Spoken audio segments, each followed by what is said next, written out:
nefrectomía se realizó en 1861, no necesariamente por cáncer renal, ¿no? Pero pues sí fue el antecedente que se tiene del primer evento quirúrgico para quitar el riñón, ¿no?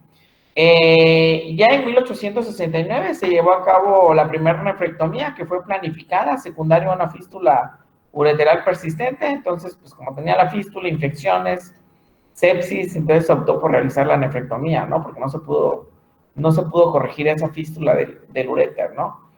¿Qué otro sinónimo tiene el tumor de células claras, que es la estripe histológica más frecuente de los tumores en el riñón? Pues también tiene el otro nombre como estruma lipomatoides aberrata renis. Fue un sinónimo utilizado por Grawitz en 1883. Otro sinónimo también que se utiliza, pues, es la hipernefroma, ¿no? Ya que describe los tumores parenquimatosos de origen renal primario. Sí, pero en sí el término que se sigue utilizando es carcinoma de células renales.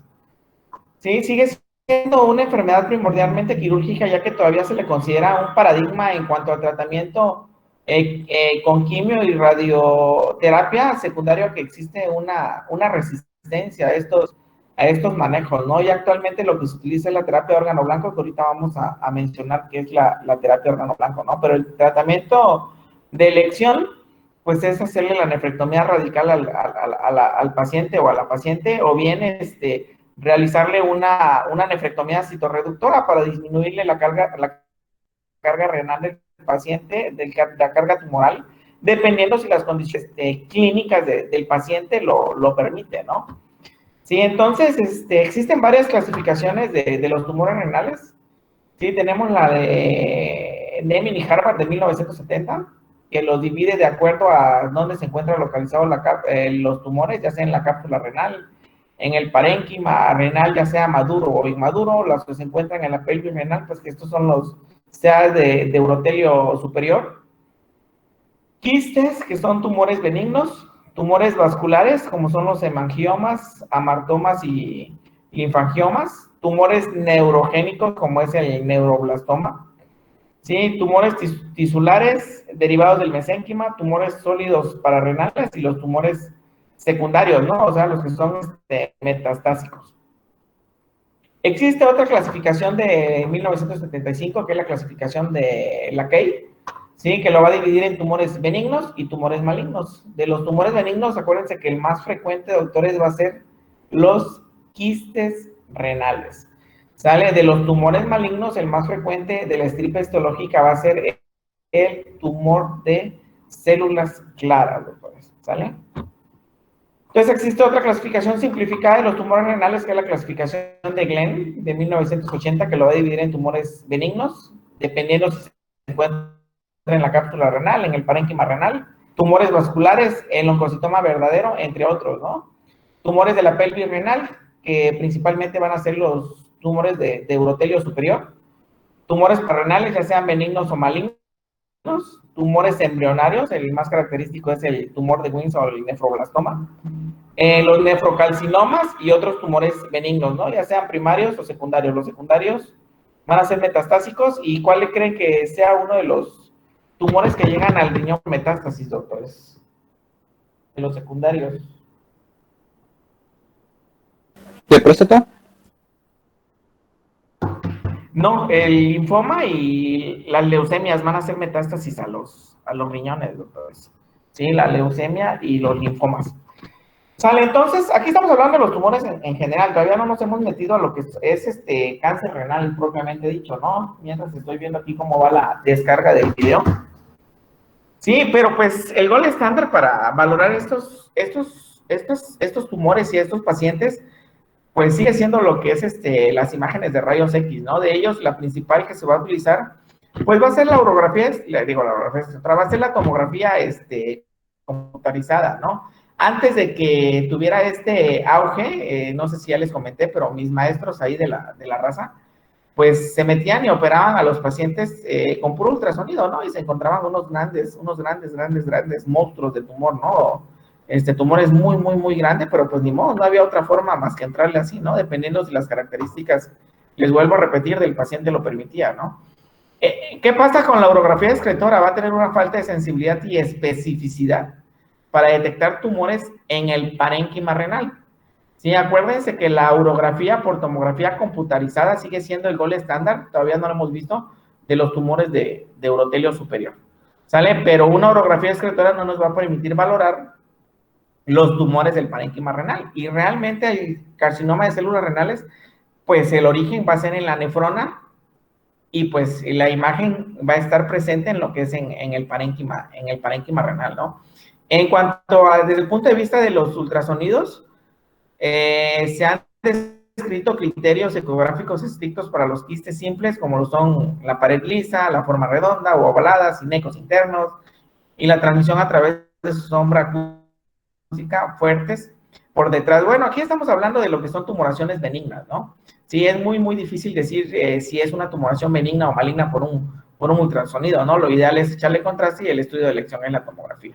¿Sale? Entonces, en la tomografía simple y contrastada abdominopélvica, pues va a seguir siendo el examen radiológico único, más importante para definir la naturaleza del tumor renal, doctores. ¿Sale? En general, esto es para que se lo lleven, en general, cualquier tumor renal que refuerce con la administración intravenosa de contraste en la tomografía de la fase simple a la contrastada más de 15 unidades Hounsfield, se debe considerar un carcinoma de células renales hasta no demostrar lo contrario, doctores. Sale, claro, si tenemos valores negativos, como ya lo habíamos visto cuando vimos imagenología o radiología, pues valores negativos nos va a indicar la presencia de grasa y es característico en los angiomiolipomas, ¿no? Otros estudios que se utilizan es la resonancia magnética nuclear.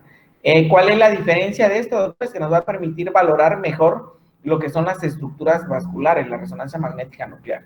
De ahí, en cuanto a especificidad y sensibilidad en cuanto al parénquima renal, sigue siendo mejor la tomografía, ¿no? Pero la resonancia magnética nuclear nos permite establecer diagnósticos de trombo vascular en este tipo de pacientes, ¿no? Principalmente trombos vasculares en la vena renal, ¿no?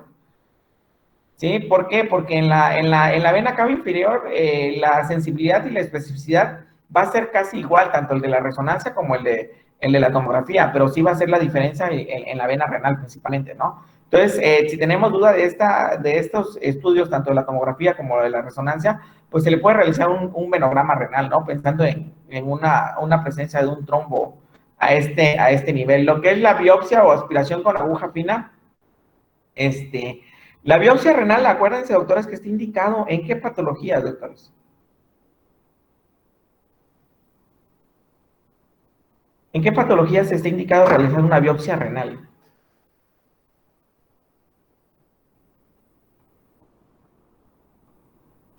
¿En glomerulopatías?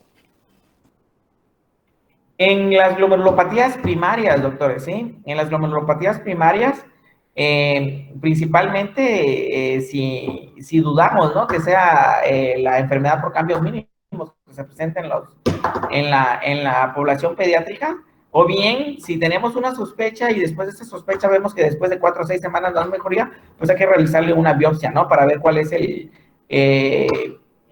daño glomerular o el proceso inflamatorio que está llevando la nefrona y en base a eso otorgarle el tratamiento a los pacientes, ¿no? También se puede realizar en las glomerulopatías primarias, pero pues por ende sabemos que si con un diagnóstico, ya sea de acuerdo a los criterios mayores o menores, para padecer lupus eritematoso sistémico, pues lo más seguro es que también va a tener afección renal, ¿no?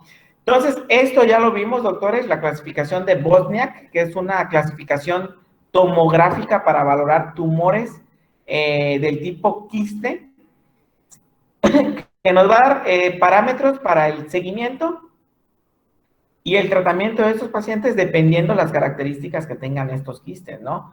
Entonces, el tipo 1, pues va a ser un quiste simple, donde va a ser una imagen circular, bien delimitada, los bordes van a estar lisos, ¿sí? No va a haber realza al medio de contraste. ¿Y cuál es la posibilidad de que se malignicen estos tumores benignos? La clasificación Bosniak 1 tiene un 0% de posibilidades de que se malignicen, ¿no? Entonces, pues por lo regular los valoramos y les damos de alta a estos pacientes, ¿no? Los tipos 2 van a tener una leve calcificación en la pared, o bien pueden tener septos, pero van a estar finos y muy bien delimitados, ¿no? Entonces, continúa teniendo un riesgo mínimo. El riesgo de que se puedan malignizar es del 0 a 5%. Entonces, se les puede o no se les puede dar seguimiento también a este tipo de pacientes.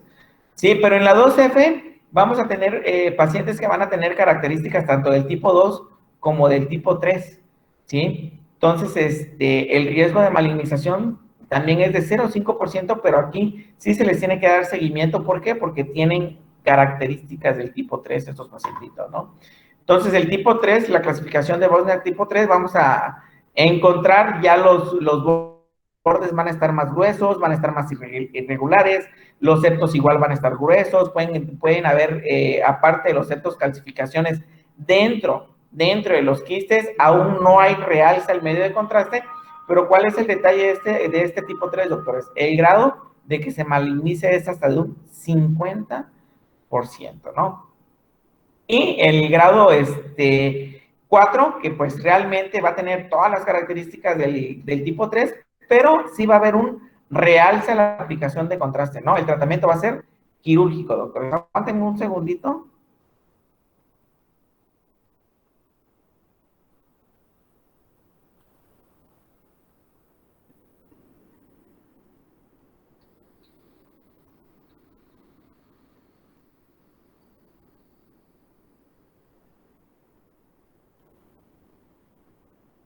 Voy a tener un ratito la presentación.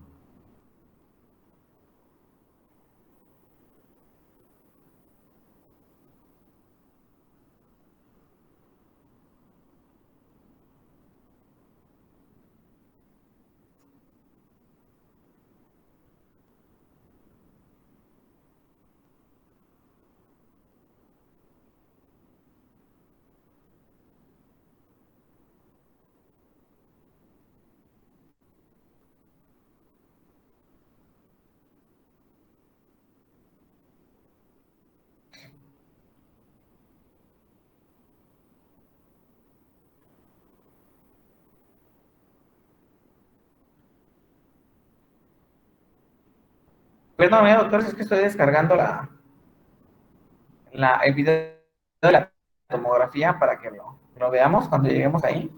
Porque tengo unas imágenes, pero pues no es lo mismo, ¿no? Que en la tomografía, ¿no? Entonces, el grado de malignización del tipo 4, pues es de un 75 a un 90%. El tratamiento, doctores, es la incisión quirúrgica, ¿no? Dependiendo del tamaño del quiste, pues se le puede hacer una tumorectomía en tumores de menos de 4 milímetros, 4 centímetros, dejando un borde libre de enfermedad de 2 centímetros, ¿no? Entonces, pues así se van a ver los quistes, doctores, en la tomografía. Se va a ver una imagen circular, bien delimitada, ¿sí? Cuya imagen interior pues va a ser una imagen hipodensa. No hay la presencia de calcificaciones o bordes engrosados, no hay la presencia. Este va a ser un tipo 1 y en una muestra post-mortem, pues la imagen del quiste se ve así. Sí, este es un tipo 2 donde se ve ya más engrosado lo que es la pared del quiste, pero no hay realce de contraste en la tomografía, ¿no? Puede considerarse un 2F incluso porque tiene características similares al tipo 3, ¿no? Entonces, ¿qué otros tumores renales benignos se conocen? Ya hablamos del quiste renal benigno, es la más frecuente, doctores. Sí, es la lesión benigna más frecuente, seguido del adenoma cortical renal. Sí, por lo regular el adenoma cortical renal no debe de medir de más de 3 centímetros. ¿Sí? La imagen se va a ver isodensa al parénquima renal. ¿Sí? Se va a ver completamente isodensa al parénquima renal. Vamos a ver cuando veamos los tumores malignos, pues la imagen va a ser heterogénea. ¿Sí? Y el otro dato importante, pues va a ser que a la aplicación del medio de contraste, pues el realce, ¿no? Del contraste en las tumoraciones, ¿no? El oncocitoma es un tumor benigno también, ¿sí? Que se va a ver en la tomografía, se va a ver como una imagen de los rayos de una rueda de la bicicleta, e incluso en el estudio histopatológico, al momento de realizar el corte del tumor, se ve esa imagen estrellada dentro de lo que es el oncocitoma, ¿no? El angiomiolipoma, que ya vimos que es tumores benignos caracterizados por la presencia de componente vascular, grasa y músculo, doctores. Sí, acuérdense, no me acuerdo si bien lo que es el síndrome de Wunderlich.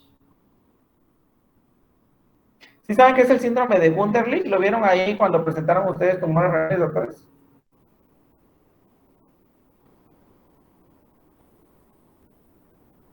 No, doctor. Creo que no. Para empezar, ¿están o no están, doctores? O ya están durmiendo.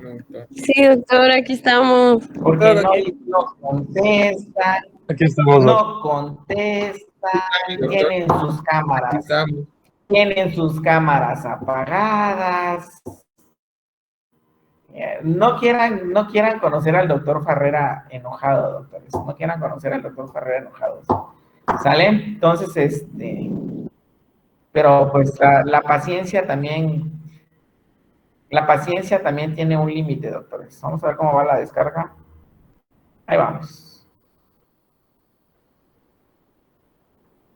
Bueno, entonces el síndrome de Wunderlich, doctores, se caracteriza por la presencia de tumores de este tipo, un angiomiolipoma, ¿sí?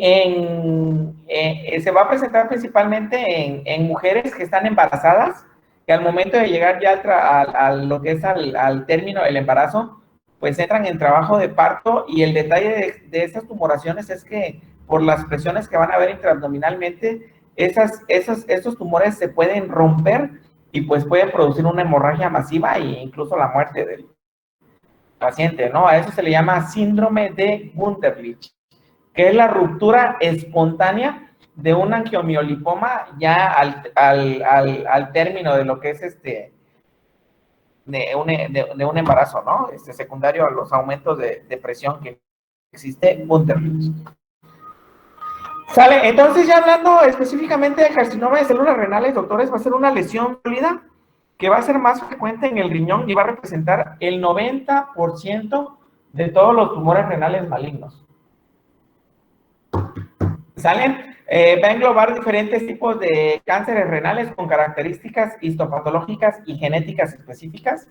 Sí, el cáncer de células renales también se le llama cáncer de riñón o adenocarcinoma renal.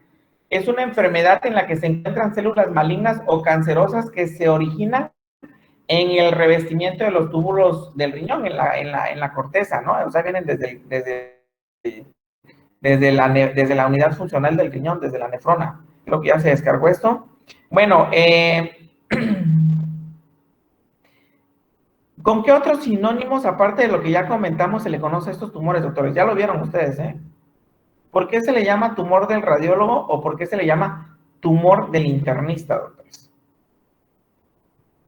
Porque da síndromes muy inespecíficos. Voy a detener la presentación, ahorita retomamos. Yo los escucho, estoy aquí pasando la imagen. ¿Me escucha, doctor? Sí, los escucho. Se llama tumor del internista porque a veces da síndromes muy inespecíficos que pueden no dar la pauta de que es un cáncer renal, puede dar hipotiroidismo, hipertiroidismo, y pues a veces se tiene que llegar a por medio de un diagnóstico diferencial a ello.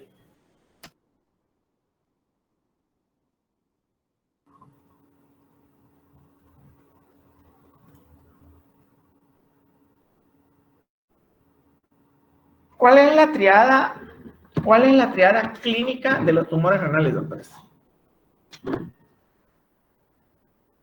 Hematuria, dolor. Hematuria.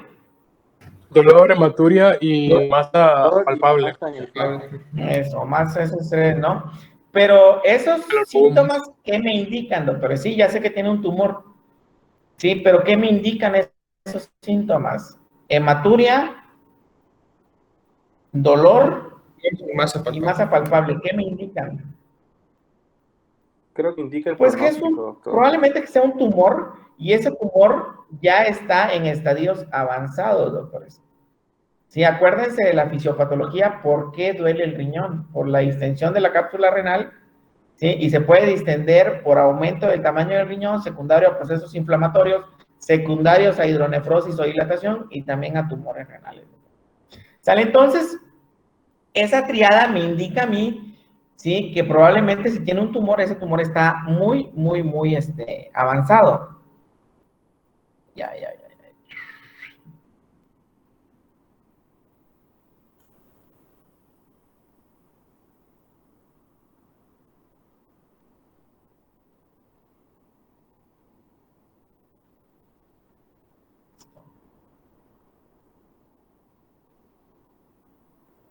Listo.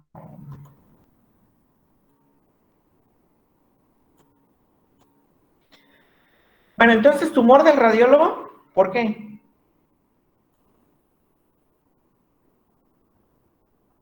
Tumor del radiólogo, ¿por qué, doctores?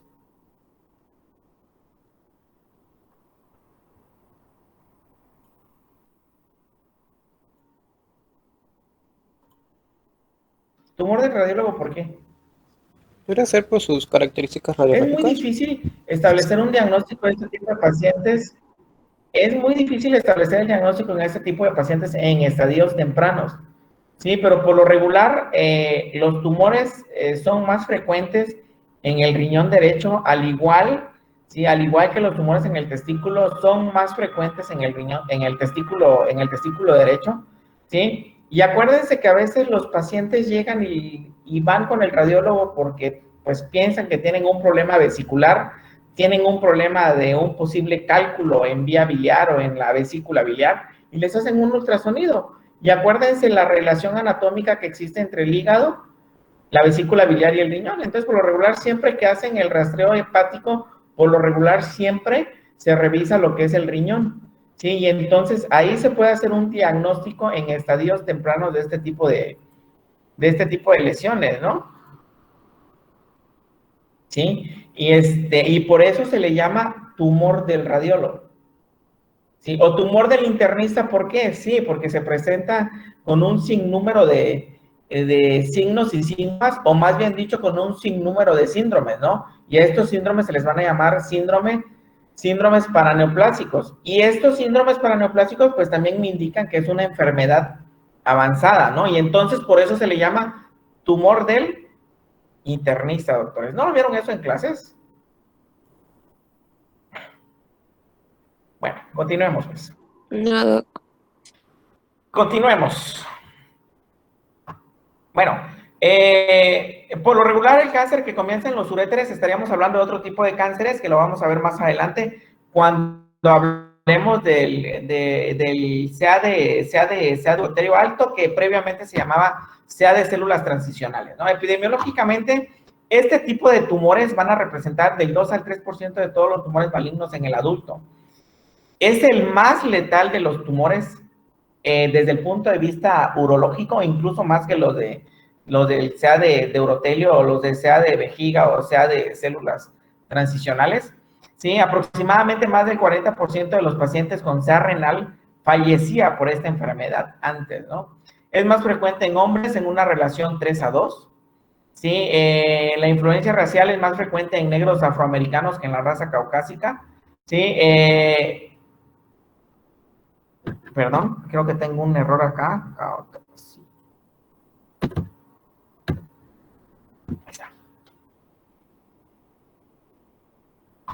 La mayoría de este tipo de cáncer se va a diagnosticar entre la cuarta y sexta década de la vida, ¿sí? Pero se puede presentar a cualquier edad, ¿sale? Este tipo de tumores. El incremento de la incidencia se puede explicar por la generalización de las pruebas de imagen abdominales, es lo que les comentaba, el tumor del radiólogo, que van a permitir un diagnóstico elevado de una manera accidental o incidental, pero pues establece el diagnóstico en estadios tempranos de la enfermedad con un mejor pronóstico para este tipo de pacientes, ¿no?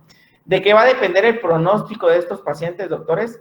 Va a depender, ¿sí?, de que si tenga o no enfermedad avanzada al momento del diagnóstico, doctores, ¿sí? O bien, si tienen la presencia o no de enfermedad metastásica. ¿Por qué, doctores? Por lo que les comenté. Estos tumores no van a responder ni a quimioterapia ni a radioterapia, doctores. Etiológicamente, se han descrito factores tanto ambientales, hereditarios, que se van a asociar a una mayor aparición de tumores renales, ¿no? Dentro de los factores ambientales, lo que les comentaba, el hábito de fumar, sí, lo que les comentaba, iba a estar presente en todos los tumores del cuerpo, doctores, relacionado con la obesidad, que les decía yo que lamentablemente el tumor entra por la boca, doctores, ¿no? Está relacionado con las grasas, con las teorías de las leptinas, y ya está confirmado que la mayoría de todos los cánceres es secundario a la ingesta de grasas saturadas en la dieta, ¿no?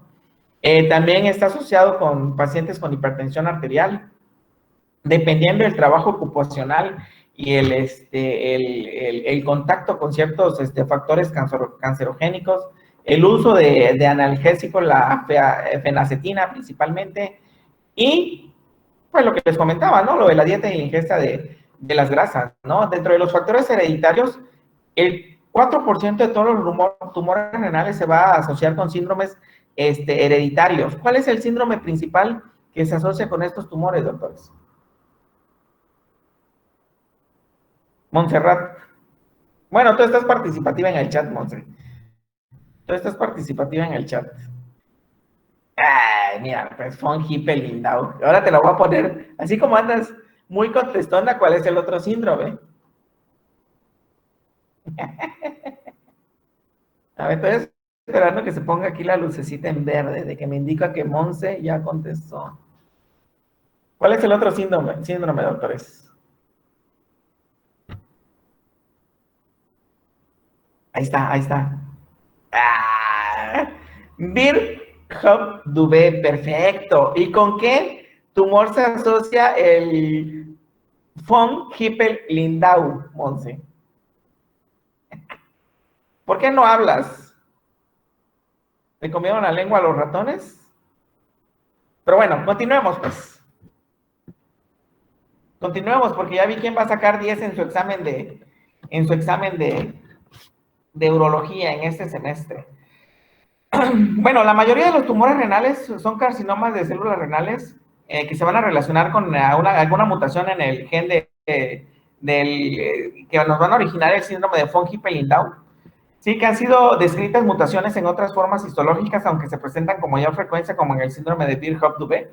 Sí, hablando de la biología tumoral y las implicaciones clínicas que nos van a relacionar con la terapia órgano blanco que está teniendo estos tumores, que es lo más actual que existe en cuanto al manejo de este tipo de tumores, por lo que ya les comentaba que no responden a la quimio, a la radio. Entonces, se están haciendo múltiples estudios en cuanto a la inmunología del tumor, ¿no? Varias líneas de investigación demostraron que el cáncer renal es inmunológico y este conocimiento ha llevado a la idea de estimar el sistema inmunitario para mejorar el pronóstico de estos pacientes con enfermedad avanzada, ¿sí? Van a existir muchos antígenos que van a estar asociados con la aparición de estos tumores, ¿sí? Y también estas alteraciones en estos antígenos o en estos genes también van a predisponer a que estos tumores sean quimio y radioresistentes, ¿sí? Se han hecho observaciones también de que existen regresiones tumorales espontáneas, aunque es raro, doctores, pero sí se han comentado ciertos casos según la literatura a nivel internacional, ¿sí? También en otros pacientes se puede estabilizar esta enfermedad, ¿sí? Y la respuesta que van a tener a la inmunoterapia relacionada con todas estas vías inmunológicas para la aparición del cáncer, ¿no? La tasa de respuesta de la inmunoterapia en el carcinoma de células renales lamentablemente no han sido tan alentadoras, ¿sí? Pueden variar entre un 15 o un 20%, pero tener esos cambios de un 15 o un 20%, pues es mejor tener un 15 o un 20% a tener un cero, ¿no? A tener un cero de respuesta en este tipo de pacientes, como es en el caso de la quimio y la radioterapia, ¿no? Lo que les comentaba, la expresión de proteínas de resistencia a múltiples fármacos como el MDR1 contribuyen a la naturaleza refractaria del carcinoma de células renales avanzados, ¿no? Estos tumores van a ser 100% vasculares, doctores.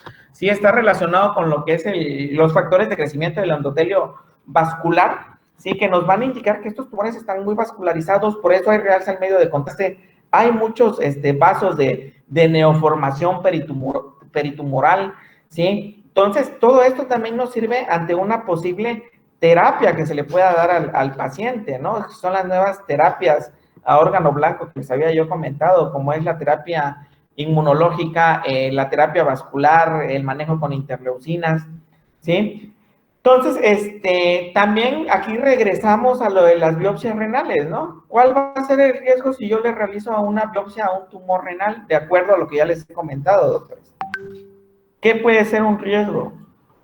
¿Por qué no se biopsian? Y muchos oncólogos lo dicen, ¿no? ¿Sabes qué, doctor? Biopsíalo para que yo tenga qué tipo de tumor es, ¿sí? Y le pueda yo dar un posible tratamiento con terapia a órgano blanco. A ver, ya vi que aquí que se puso de verde, yo creo que va a ser la que va a sacar 100 en el examen, ¿no? ¿Qué dice? Ah, chingar.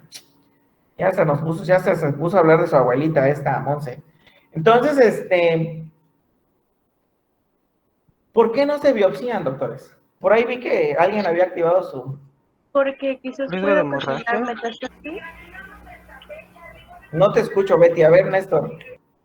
Por el riesgo de metástasis, digo de hemorragia. Al ser un tumor tan vascularizado, hay Exacto. mucho Por el riesgo. riesgo de hemorragia, doctores, lo pico, le doy una arteria y el paciente va a hacer un hematoma, va a hacer una hemorragia y puede convertirse en una urgencia quirúrgica, ¿no? ¿Sí? ¿Cuál es el otro riesgo? Sí, lo dijo Alberto.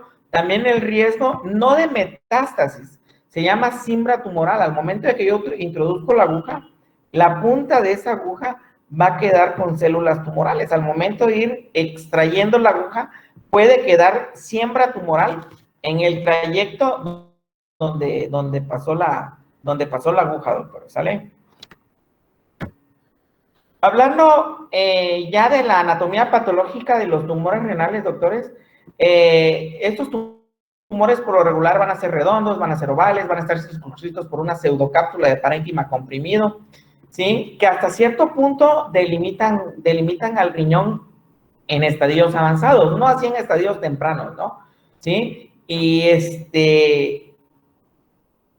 no van a tener una cápsula histológica verdadera, ¿no? Existe una clasificación que se llama la clasificación de Fuhrman, ¿sí? Que aparte de que sirve como un factor pronóstico de este tipo de pacientes con estos tumores, ¿sí? También nos indican el grado de diferenciación o indiferenciación celular que tienen estos tumores malignos, ¿no? Se van a dividir en grado 1, 2, 3 y 4, dependiendo del tamaño del núcleo, dependiendo de las características del contorno nuclear, dependiendo de las características del nucleolo, y nos van a dar una sobrevida, ¿no? Mientras más diferenciados sean estos tumores, pues la sobrevida a los 5 años va a estar más elevada, ¿no? Hasta en un 64%. Mientras sea más indiferenciado, pues la esperanza de vida a los 5 años, pues va a ser mínima comparado al grado 1, ¿no? Hasta en un 10%, ¿no? Esto me imagino que lo vieron en clases.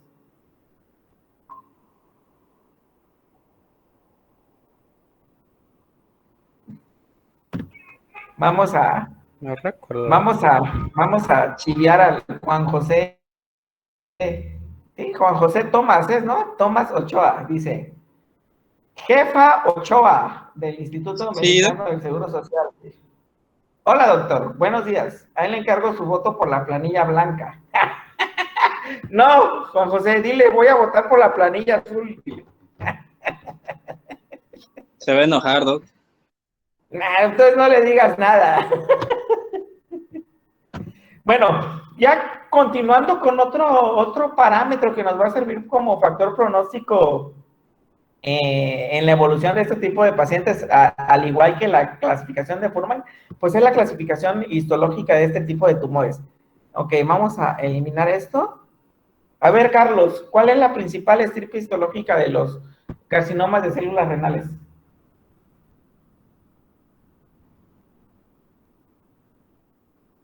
Es el de células claras, ¿no, doctor? Sí, ¿qué otro nombre tiene el carcinoma de células claras? Estruma. Ay, no sé, es raro. Ay, te voy a Así decir. se le llamaba antes. Sí, carcinoma de células claras, ¿no? ¿Qué otro sinónimo? Carcinoma de células renales, pues porque es el que es más frecuente, ¿no? ¿Cuál otro? Adenocarcinoma, doctores. Adenocarcinoma, también ese es otro sinónimo de estos tumores, ¿no?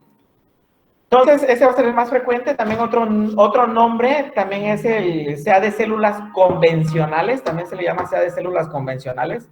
Sí, tenemos el carcinoma papilar, ya sea tipo 1 o tipo 2, que es el cromófilo. Tenemos también el carcinoma cromófobo, es la frecuencia y qué alteración, en qué gen va a haber esa mutación, ¿no? En el Funky Pelindau, en el Birchoff-Dubé, ¿no? Entonces, el Funky Pelindau va a estar relacionado más con el carcinoma de células convencionales o el carcinoma de células claras, ¿no? El diagnóstico histológico se va a realizar, claro, a través de la extirpación quirúrgica de estos tumores, ¿no? Por nefrectomía ya sea radical o nefrectomía parcial, ¿no? El sistema de clasificación de Fuhrman en el carcinoma de célula renal ha sido la clasificación aceptada de forma más general y es un factor pronóstico independiente e importante para este tipo de tumores, ¿no? Según la Organización Mundial de la Salud, pues también este era un cuadro, y aquí viene ya descrito, ¿no? El más frecuente es el carcinoma de células claras, adenocarcinoma, carcinoma de célula renal, carcinoma convencional del riñón, es el más frecuente, hasta en un 70, un 80%, ¿sí? Tienen un crecimiento lento, pero al final de cuentas todos crecen, ¿no? Sí, y es el que tiene, pues lógicamente, como es el más frecuente, pues también tiene mayor riesgo, ¿no? De mortalidad en comparado con los otros, como es principalmente el cromófilo o el cromófobo, ¿no? ¿Por qué? Por el porcentaje de aparición de este tipo de pacientes. Lo que les comentaba, el cromófilo, ya sea papilar tipo 1 o tipo 2, se va a presentar hasta en un 10 y en un 15%, ¿sí? Por lo regular se trata igual que los carcinomas de células claras, mediante tratamiento quirúrgico, ¿sí? Pero el único tumor o la única estirpe histológica que va a responder a la terapia a órgano blanco, doctores, va a ser el tumor de células claras o el tumor de células convencionales. Todos los otros tumores, doctores, no van a responder ni a la terapia a órgano blanco, no van a responder ni a la quimioterapia, no van a responder ni a la radioterapia. Sí, el carcinoma cromófobo, que es menos frecuente, hay que valorar también si estos tumores renales malignos se relacionan con los oncocitomas, ¿sí? Porque al relacionarse con esta estirpe o con variantes sarcomatoides, el pronóstico es peor para el paciente. Los que tienen peor pronóstico son los tumores de los conductos colectores o de los conductos de Bellini. Afortunadamente son los menos frecuentes, ¿sí? Se trata similar como que si fuera un tumor de urotelio alto y el pronóstico es pobre en ese tipo de pacientes, ¿no? Aquí viene otro cuadro para que se acuerden, células claras, el cromófilo que se divide en papilar tipo 1, papilar tipo 2, el cromófobo, y el de los túbulos colectores, ¿no? El nefroblastoma o el tumor de Wilms es otro tipo de tumor que se presenta típicamente en la infancia, ya lo vieron ustedes en pediatría. Lo que les comentaba, el angiomiolipoma es un tumor benigno que tiene un aspecto característico en la tomografía, los valores negativos de las unidades Snellfield, tiende a crecer y no suele diseminarse, se puede manejar de forma conservadora o cirugía dependiendo de las características de la paciente a quien se le diagnostique este tipo de tumores, ¿no? Si tenemos una paciente femenino en edad reproductiva con deseos de embarazarse, pues lo más sano es realizarle la resección del tumor. Sí, clínicamente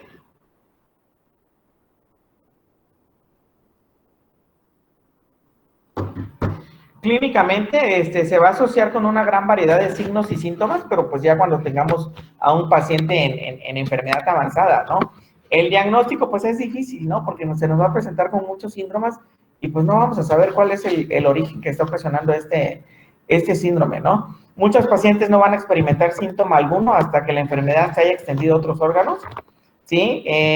¿Cuál es la vía de diseminación de estos tumores, doctores? Hematógena. Antes que la hematógena. Linfático. No, Por contigüidad. no.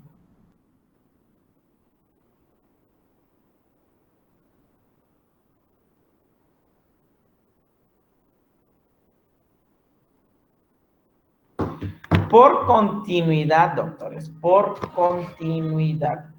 Sí, Se lo dije, Doc. ¿Quién lo dijo? ¿Quién lo dijo? A ver, a ver, a ver. Yo se lo dije. ¿Quién lo dijo? ¿Quién? ¿Néstor o quién? Yo se lo dije. Yo Me ignora. merito, yo merengues. Hable fuerte y hable como hombre. Estoy hablando fuerte. Creo que mi micrófono no sirve mucho. ¡Paso chingado! Ahorita sí estás hablando fuerte. Ahorita sí estás hablando como hombre. Sin menospreciar a las mujeres, doctores. Sin menospreciar ni vayan a pensar en violencia de género ni nada. Yo no le hago esas. Yo no le entro a esas cosas. Por otro lado, con los nuevos métodos diagnósticos, hasta un 40% de los pacientes se van a diagnosticar de manera casual de un tumor cuando se realiza un ultrasonido o una tomografía por otras razones, ¿no? Tumor del radiólogo, tumor del internista. Ya habíamos comentado, sí, lo que es la triada característica que actualmente ya se le llama triada de diagnóstico tardío, ¿no? Que nos van a indicar que la enfermedad ya está avanzada. Hematuria, por lo regular, va a ser hematuria macroscópica, porque la hematuria microscópica, pues los pacientes no lo van a ver, ¿no? Y hasta que tengan hematuria macroscópica, que tengan dolor, que tengan la masa palpable, pues ya se le va a considerar como triada de diagnóstico tardío, con se va a ver asociada toda esta triada en un 10% de los pacientes con un pronóstico reservado, ¿no? Dependiendo, claro, de qué va a depender del manejo quirúrgico que se le dé al paciente, ¿no? Dentro de los síndromes paraneoplásicos se van a identificar síndromes paraneoplásicos hasta en un 20, en un 30% de los pacientes con carcinoma de células renales sintomáticos, ¿sí? Algunos pacientes sintomáticos comienzan con síntomas de afección metastásica como dolor óseo o tos persistente. Vamos a seleccionar a los que casi no participan. Carlos Salas, ¿qué síndromes paraneoplásicos conoces en el... Ah, no, tú sí. Ya no. Ah, no, tú sí. A Carlos Adrián, sí. A ver, Carolina Ruiz.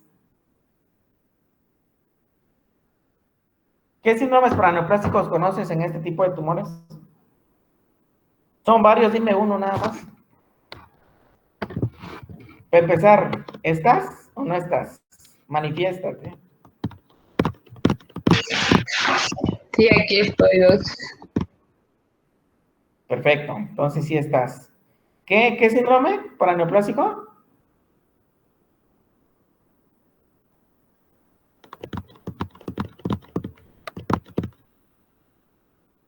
Bueno, el silencio de los inocentes. Claudia Zenet. Manifiéstate.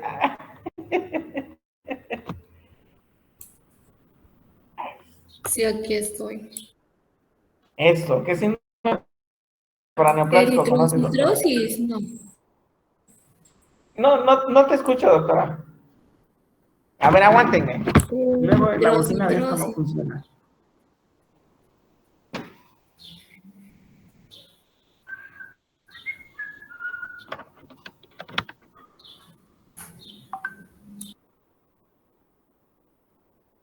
Ok, sí, ahora sí. Eritrocitosis, Doc. ¿Qué síndrome? Eritrosedimentación elevada, sí, así es, Claudia. Gerardo Romario de Sousa do Nascimento. ¿Dónde dejaste a Bebeto? Y a lo mejor ni lo conocían ustedes a Romario y a Bebeto. Pero sus papás de Gerardo seguramente sí conocieron esa dupla maravillosa del Mundial del 94. Romario y Bebeto. Sí, ¿no, doctores? ¿Alguno de ustedes más lo conoció esa dupla? No estoy anciano, ¿no? Pero lamentablemente tengo muy buena memoria, tengo muy buena retentiva del Mundial del 94, ¿no? Cuando fueron campeones.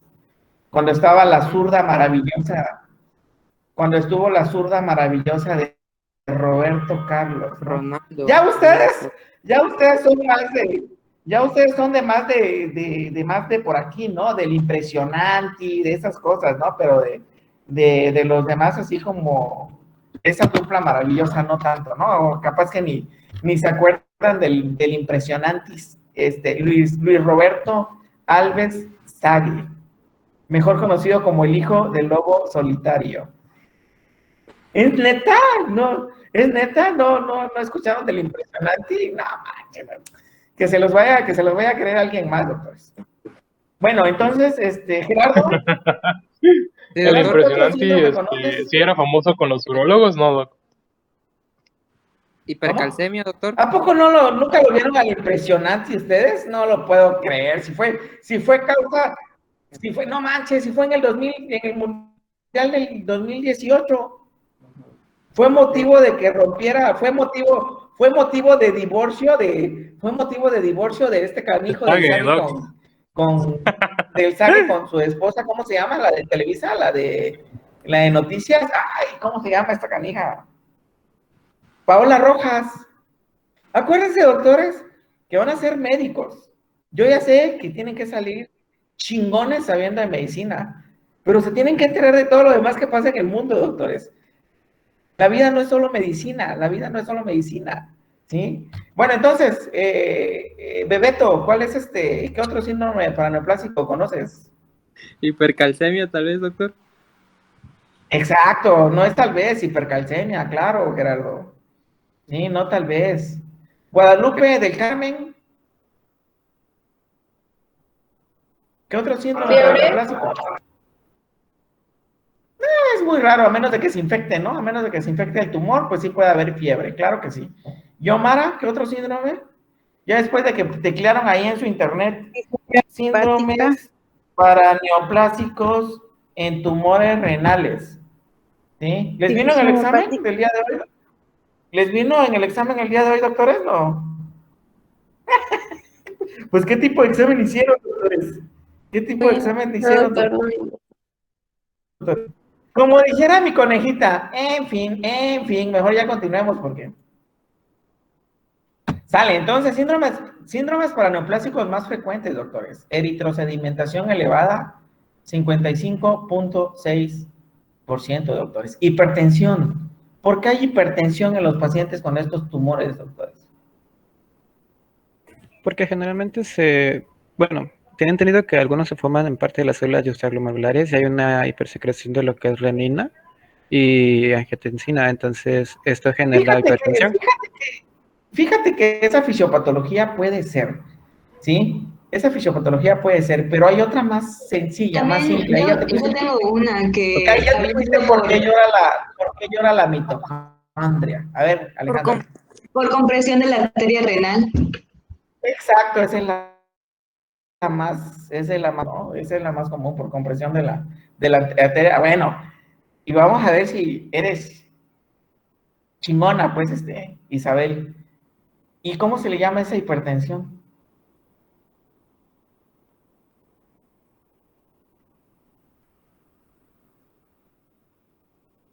¿Cómo se le llama la hipertensión por obstrucción de la arteria renal? Hipertensión. No tengo idea, es un tipo de...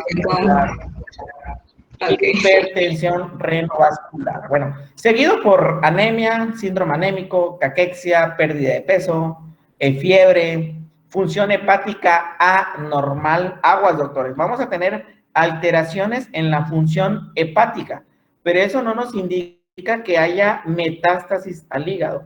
Sí, van a haber alteraciones en la función hepática, pero no hay metástasis al hígado. ¿Cómo se le llama a ese síndrome? Que no es el síndrome, Es el síndrome de Stauffer. Síndrome de Stauffer, así miren, otra que va a sacar 10 en el examen, me dejan con el ojo sorprendido, doctores. Síndrome de Stauffer, así es. Sí, van a presentar hipercalcemia estos pacientes, pueden presentar policitemia vera, neuromiopatías y amiloidosis, según el famosísimo doctor House. Dentro de las corazón, doctores, hasta cuándo tenemos chance hoy de vernos. Hasta que ustedes me digan, doctor, ya me aburrí de su clase, doctor, ya me aburrí de que ande hablando de la Paola Rojas, doctor, ya me aburrí de Román. El lunes son hasta las 11:30, doc. Ah, sí es cierto, sí es cierto. Si tienen su gloriosa clase clínica, muestra de el plato del buen Comer, perfecto. Lo que yo creo que a ustedes en un futuro los voy a ir a consultar por consulta nutricional más que por consulta médica. Mentira, es WhatsApp, ¿no? Y a Pau lo voy a ir a consultar para que me prepare unos tamalitos.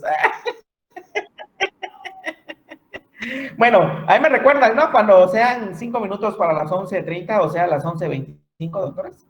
Dentro de la estadificación y el diagnóstico, hasta la década de los 90 hay muchos maestros míos.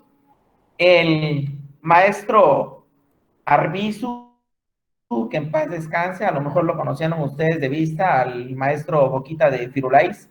El maestro Santín Potts, que tiene su libro, no sé si lo han visto, su libro del maestro Santín Potts.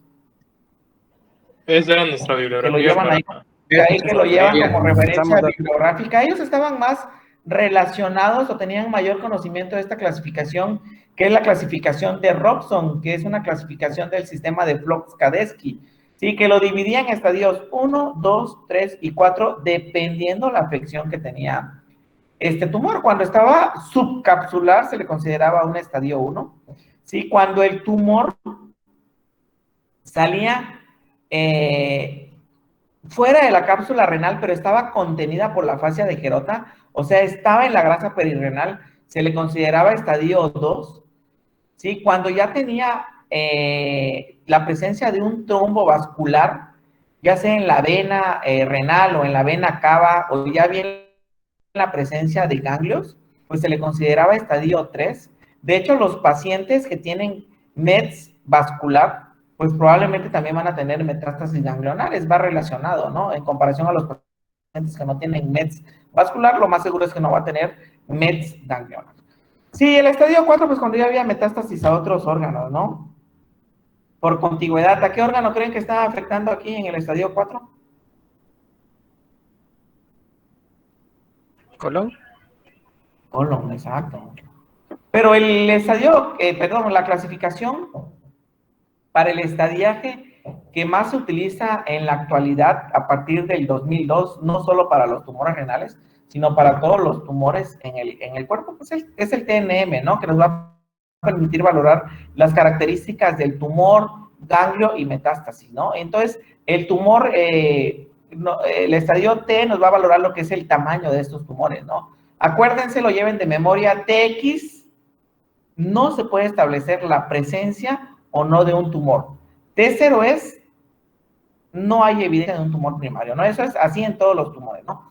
El T1 vamos a tener tumores que miden menos de 7 centímetros, se van a subdividir en T1A y T1B. El T1A vamos a tener tumores que son menos de 4 centímetros, el T1B van a ser más de 4 centímetros, menos de 7 centímetros, el T2 va a ser tumores de más de 7 centímetros, el T2A va a ser mayor de 7 centímetros, pero menor de 10 centímetros, el T2B va a ser mayor de 10 centímetros, ¿sí? Y el estadio 3 nos va a indicar la afección vascular o la invasión directamente a la glándula adrenal o a los tejidos subyacentes, ¿no? Se va a dividir en T3A cuando se va a extender el tumor en la vena renal, ya sea segmentaria o en la vena renal principal, sin que se haya sobrepasado la fascia de Gerota, ¿no? En el T3B, por lo regular ya va a haber una afección en la vena cava, pero por debajo del diafragma, y en la T3C vamos a tener una afección en la vena cava inferior, pero ya por encima del diafragma, ¿sale?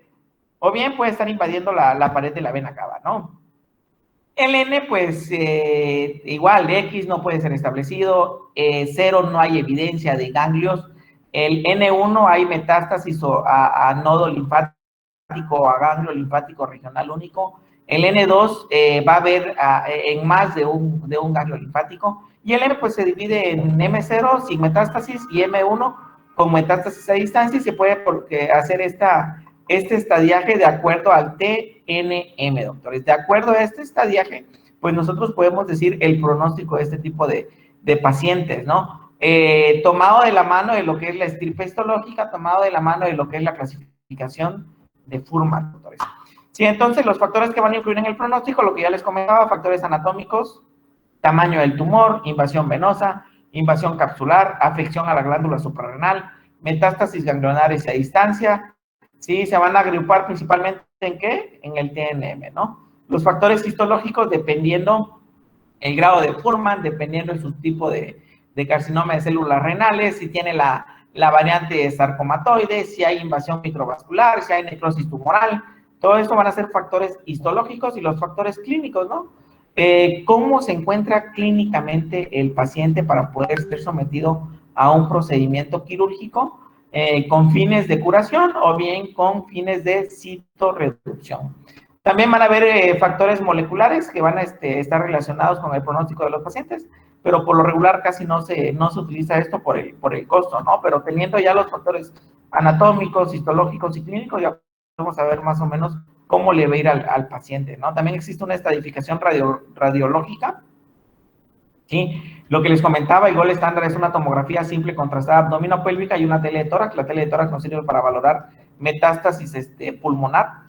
Sí, la tomografía va a tener una sensibilidad para detectar un trombo tumoral en la vena renal hasta en un 78% y no, hasta el 96% en la vena cava inferior. Sí, lo que les comentaba, ¿no? A nivel de vena cava no va a haber ningún problema para el diagnóstico de trombos a este nivel. Sí, en la vena renal, aquí se puede utilizar la resonancia magnética nuclear o bien la venografía. La biopsia es controversial por lo que ya les comentaba, por el implante del tumor en la pared o la cimbra tumoral en todo el trayecto. ¿Cuáles otros riesgos existen? El principal y el más importante pues va a ser hemorragia, infección, fístula urinaria, fístulas arteriovenosas, picar el riñón, al igual que en la cirugía de nefrolitotricia percutánea. Una de las complicaciones son fístulas arteriovenosas que los pacientes se pueden morir por hemorragia, ¿no? Y entonces, pues el tratamiento es embolización uroselectiva o bien quitarles el riñón, ¿no? La presencia de un neumotórax, sobre todo si vas a puncionar el polo superior del riñón. Entonces, a ver, corazón, si nos da chance de ver esto de rayos X y yo creo que continuaremos mañana dependiendo cuántas nos faltan. Ya nos faltan poquitas, porque el tratamiento, pues, dijera mi maestro, un oftalmólogo muy conocido ahí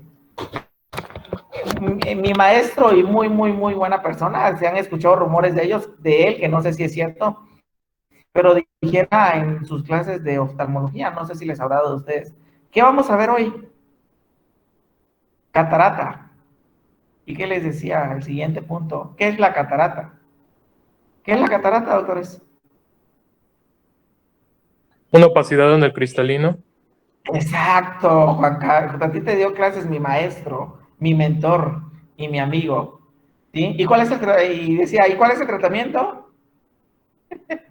Quirúrgico, y se terminaba la clase acá. Se terminaba la clase de catarata. Se terminaba la clase de catarata. ¿Les dio clases a ustedes él, no? Si es el doctor Chusito, sí. Bueno, yo lo conozco con otro apodo. No es el doctor Chusito. Y se lo puso el canijo. Sigue dando clases. Ah, sí, bueno. Ahí platicamos después. Ahí platicamos después porque hay medicina basada en evidencias. Acá me van a salir corriendo ahí de los nachos. Bueno, entonces, tenemos imágenes acá. Sí, tenemos una imagen, se aprecia un tumor. Ya este es con contraste, doctores. Lo ideal es valorar una imagen simple y con contraste. Vean este tumorzote que tiene aquí en la imagen de abajo. Si vean en la imagen del tumor, doctores, sí, que si yo tengo la fase simple no puedo ver qué onda, ¿no? Entonces lo ideal es echarle contraste, ¿sí? Entonces aquí se ve que ya está la fase arterial. Esta es la aorta abdominal, doctores. Y vean cómo está desplazando la vena cava inferior, ¿no? O sea, imagínense las complicaciones quirúrgicas en el transoperatorio de estos pacientes, ¿no? Riesgo de corte incidental a órganos vecinos, a grandes vasos y por ende, alto riesgo de mortalidad, doctores. Déjenme, voy perdón, le ponemos pausa acá. Bueno, está bien, vamos a verlo.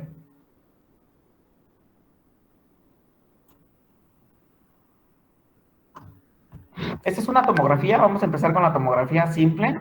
Salud digna, realizan buenos estudios de rayos X.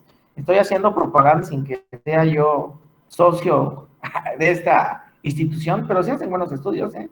Al final de cuentas, a nosotros como urólogos nos interesan las imágenes, ¿no? Tomografía, tenemos el hígado, aquí empieza a aparecerse el riñón derecho y vean esta tumoración que se ve acá, ¿no? Sí lo alcanzan a ver, ¿no? En el riñón del lado derecho. Y estamos checando el riñón del lado izquierdo. Esta es la imagen que acabo de subir, ¿eh? Y está próxima a operarle en el seguro, entonces que tenga yo la cirugía, imágenes y todo el rollo, pues ya lo voy a hacer como un caso. Que no creo que nos dé chance, porque yo lo voy a operar, si no mal recuerdo, el 8 de junio, ya para esas fechas yo creo que ya acabamos la clínica. Y entonces ahorita vamos a la fase contrastada, van a ver cómo se ve en la fase contrastada, lo voy a regresar. Ahí se ve una imagen isodensa, del mismo color al parénquima renal, ¿no? O sea, es una imagen homogénea, ¿sale, doctores? Entonces aquí le echan, disculpen el bostezo, pero uno que trabaja mucho. Entonces ya es la fase contrastada, y aquí lo que se pinta es la aorta abdominal. Estructuras del mediastino, esta estructura circunferencial en la aorta abdominal, y se va a ver cómo sale la arteria renal para llegar a la arteria, para llegar al riñón del lado derecho y la arteria que llega al riñón izquierdo.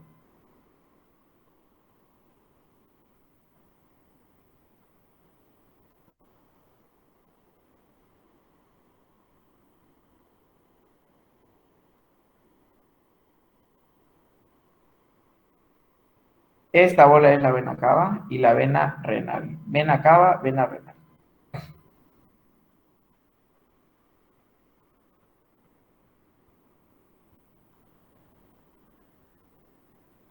Entonces, miren, aquí ya se ve el tumor que ya no está tan homogéneo como en la fase simple, ¿no? Se ve una imagen heterogénea con necrosis central, desplaza estructuras que se encuentran alrededor del riñón y también desplaza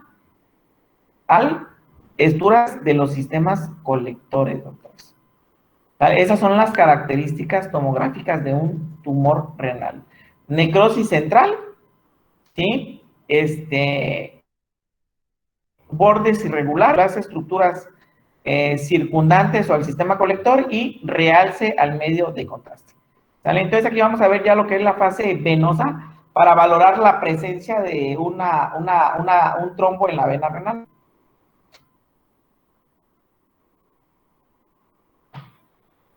Ya no se ve tan blanca la aorta porque ya el contraste ya está pasando a la fase venosa, ¿no?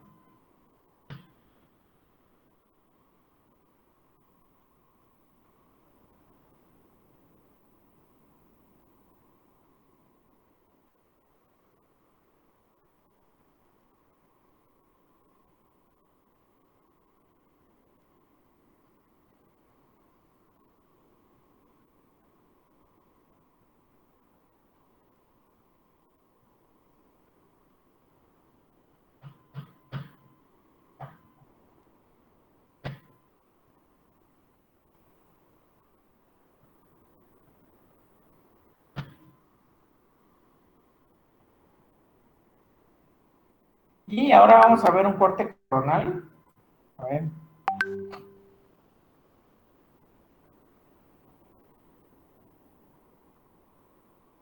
Este sigue siendo corte axial, ahorita va a llegar al corte coronal.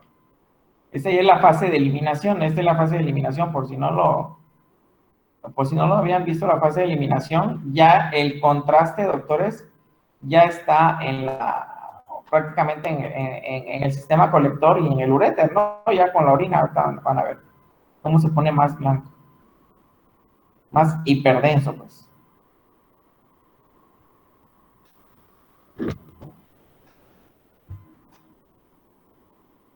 Ahí va, miren, todo esto es el contraste ya en el sistema colector y en el uréter, ¿sale? Y este es el corte coronal, ¿no?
Bueno. 11:22, ya nos queda poco para el tratamiento. 1, 2, 3, 4. Entonces, lo terminamos de una vez. Tratamiento, dependiendo si está localizado, doctores, puede ser una tumorectomía, acuérdense lo que les dije, tumores de menos de 4 centímetros, siempre dejando borde libre de enfermedad de 2 centímetros. Se puede realizar una cirugía preservadora de nefronas, que es una nefrectomía parcial, ¿sí? O una heminefrectomía, ¿sí? O bien la nefrectomía radical. ¿Sale, doctores? También existe el término de nefrectomía citorreductora, que es para disminuir la carga tumoral. Todos estos procedimientos dependiendo si las condiciones clínicas del paciente lo permiten, ¿no? Un servidor, en lo personal, yo no le doy chance a los tumores, aunque sean tumores pequeños. Sí, claro, siempre y cuando tenga los 2 riñones, ¿no? O siempre y cuando no sea un paciente monorreno. Si es un paciente monorreno, o lo ideal es hacerle una cirugía preservadora de nefronas, ¿no? Para tratar de evitar que termine en tratamiento sustitutivo de la función renal. Pero de ahí, por lo regular, a todos mis pacientes les ofrezco una nefrectomía radical, que por definición va a involucrar lo que es la resección del riñón. Se va a quitar la grasa tanto perirenal y pararrenal, con la fascia de Gerota, así como el uréter,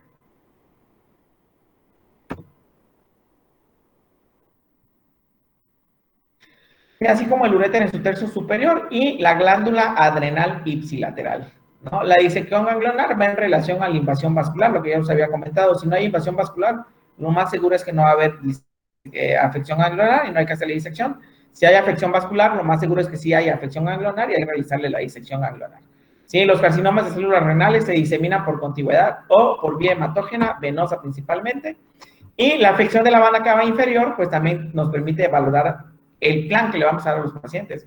Si se encuentra en estadio 1 de afección vascular, pues va a estar adyacente al óseo de la vena renal, donde la vena desemboca a la vena cava. ¿Sale? Y el estadio 2 se va a extender ya en la vena cava inferior, pero por debajo del hígado, ¿no?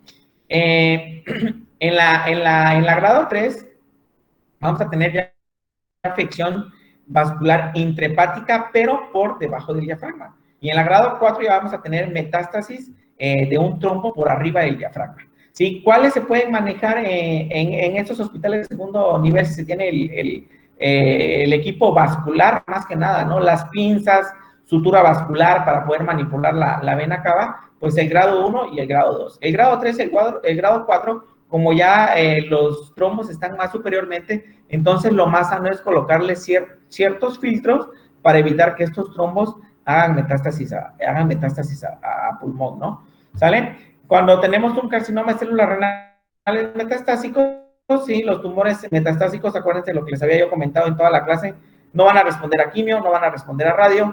La terapia órgano blanco solo se ha visto beneficio en pacientes con variante convencional y va a ser mediante el manejo con interferón alfa, interleucinas. Actualmente el que se está en boga y está en estudios para confirmar el uso de este fármaco es bevacizumab. ¿Cuál es el problema de estos medicamentos? El costo, ¿no? Sorafenib, sunitinib son medicamentos que van a inhibir lo que es el factor de crecimiento del endotelio vascular para tratar de evitar que esos tumores sigan creciendo, ¿no? Sorafenib y sunitinib. Estos sorafenib y sunitinib, cada uno vale alrededor de 120,000 pesos y el tratamiento pues es mensual, ¿no? Tumorectomía, quitar el tumor y hacer una remodelación, riesgos, hemorragia, fístulas, recurrencia del tumor. ¿Sale? Aquí es una nefrectomía parcial. ¿Sí? Aquí que está en el seno, ¿cuál es el riesgo principal? Acuérdense que aquí están las arterias segmentarias. El principal riesgo es hemorragia, doctores. ¿Sí? Seguido por recurrencia y también fístulas urinarias. ¿Sale? Nefrectomía parcial. Heminefrectomía prácticamente es quitar la mitad del riñón. Este es el abordaje de lumbotomía, ¿sí? Pues grandes incisiones, grandes cirujanos, pero pues no hay que darle margen al tumor y es mejor tener buena óptica dentro de la cavidad abdominal por las estructuras que se encuentran cerca, ¿no? Principalmente los grandes vasos, como es la vena cava y la aorta abdominal. Y la laparoscópica, ¿no?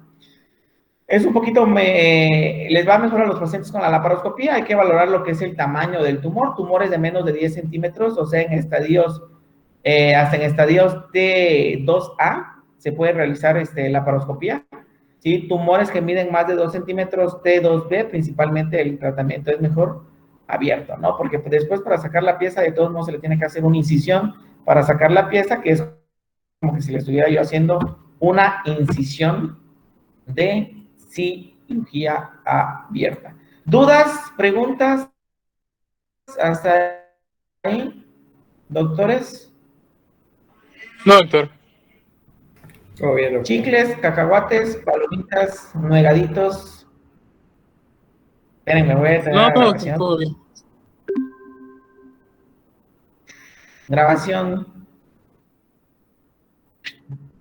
Grabación detenida. Detenemos la presentación. El doctor Chusito, dice él. Dice José